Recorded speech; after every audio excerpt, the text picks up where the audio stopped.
But we'll begin tonight with the Grinch that stole the staff Christmas party. The Turnbull government recently passed much-needed legislation to crack down on corrupt unions, but now that law is having unintended consequences. South Australian businesses have been shocked to learn they face huge fines or even jail time just for contributing to their workers' Christmas functions. Hendrik Gart explains. This is not about corruption. I think this is something that the workers deserve to be able to have, this one day a year that kids deserve to have. And yeah, it makes no sense to me that they would want to legislate against that.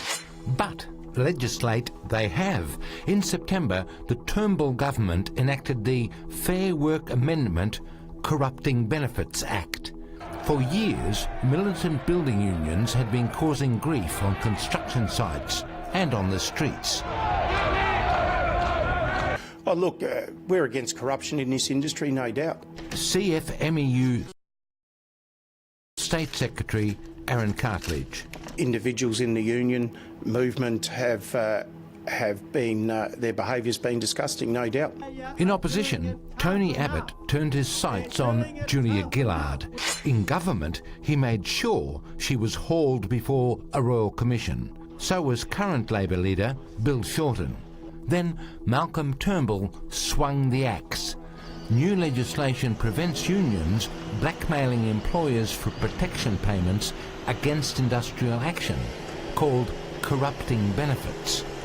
And as the local union, the CFMEU, was organising its annual Christmas picnic for members and unions, it made a strange discovery about that law. That means that the union cannot ask for a donation from an employer for these sorts of events, and employers cannot give donations.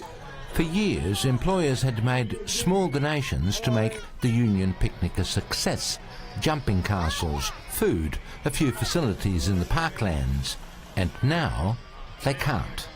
It is a 10-year jail term or $1 million fine. John Thring owns and runs Torrens Building and Civil. It's a small company which has made a big contribution. It's been involved in the massive Darlington project, helped make the Oban Tunnel. I do support the picnic, and through our company and our partners, we do. Personally, myself, I go every year and also take my grandkids, and I think it's a very good thing for the employees, the employers, the clients, and also the government as well, to marry everyone together.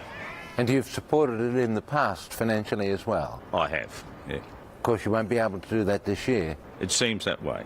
Yeah, absolutely. That's how the legislation reads right at the moment.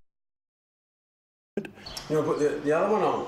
Duncan Campbell is a rigger at Roxby. 4-year-old daughter Kyla is his apprentice in waiting. And Duncan is a CFMEU member who's been going to the picnic for 14 years. It's a good family day. I'll catch up with the kids, and they got big smiles on their faces, and they have ice creams, and they go on the rides, and you watch them. And then you got the races. They talk about the races, and then they win prizes or they get lollies. And now, there's a fair few employers who also go as well. that's correct, yeah. It's good to have a chat to them as well, you know. Gary Pittman is one of those employers. He's started on the tools. Now his company, New Gen Construct, has scores of staff. He's still a union member and still goes to the picnic. I've been in this industry for 30 plus years, so it's a good day. And have you contributed in the past? In the past I have, yeah. I'd still like to contribute, but certain laws that are in nowadays means I can't. So What would be the fine if you were to supply, say, a tray of sausages? something like a $10 million fine. That's a very expensive tray of sausages. It's like trying to fix a Rolex with a sledgehammer, isn't it? It's only a picnic and all. You'd like to see that legislation change? Absolutely. Duncan and Rebecca feel the Turnbull government has let down them and their family. It's one day a year, and if employers are willing to contribute to that, I think that's something that it's like a thank you to their workers for all the hard work that they've been doing all year round. And the fact that there could be legislation against people being able to contribute to making that happen. I can't see the logic in that. It feels like the Christmas Grinch has come along. Oh, well, I guess that's the way the government works now, isn't it? Little mad, isn't it?